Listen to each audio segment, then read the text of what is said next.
جنات کی نظروں سے کیسے بچیں؟ بسم اللہ الرحمن الرحیم۔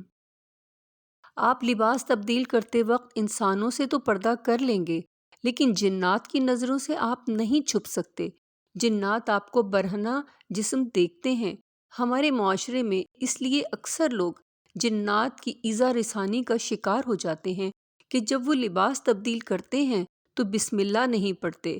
خصوصاً عورتوں کے برہنہ جسموں کو دیکھ کر شریر جنات ان پر سوار ہو جاتے ہیں۔ بس کپڑے تبدیل کرتے وقت بسم اللہ ضرور پڑھیے۔ یہ بسم اللہ آپ کے اور جنات کے درمیان ایک دیوار کھڑی کر دے گی۔ پاک ہے وہ رب جس نے ہمیں ہر مخلوق کی ایذا رسانیوں سے بچنے کے آسان طریقے بتائے۔ اس کے باوجود ہم پوشیدہ مخلوق کے ہاتھوں ظلم سہتے ہیں تو یہ ہماری ہی لاپرواہیاں ہیں۔ وہ رب تو ہمیں کہاں کہاں سے بچاتا ہے، ہم اندازہ بھی نہیں کر سکتے، اور ہمارا رب جتاتا بھی نہیں، نہ ہی ہمیں تنہا چھوڑتا ہے۔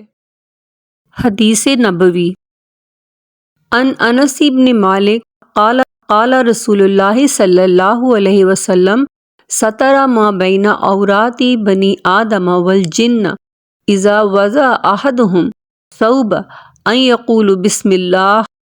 جنات کی آنکھوں اور انسان کی شرمگاہوں کے درمیان حجاب کی صورت یہ ہے کہ آدمی جب اپنے کپڑے بدلے تو بسم اللہ پڑھ لے۔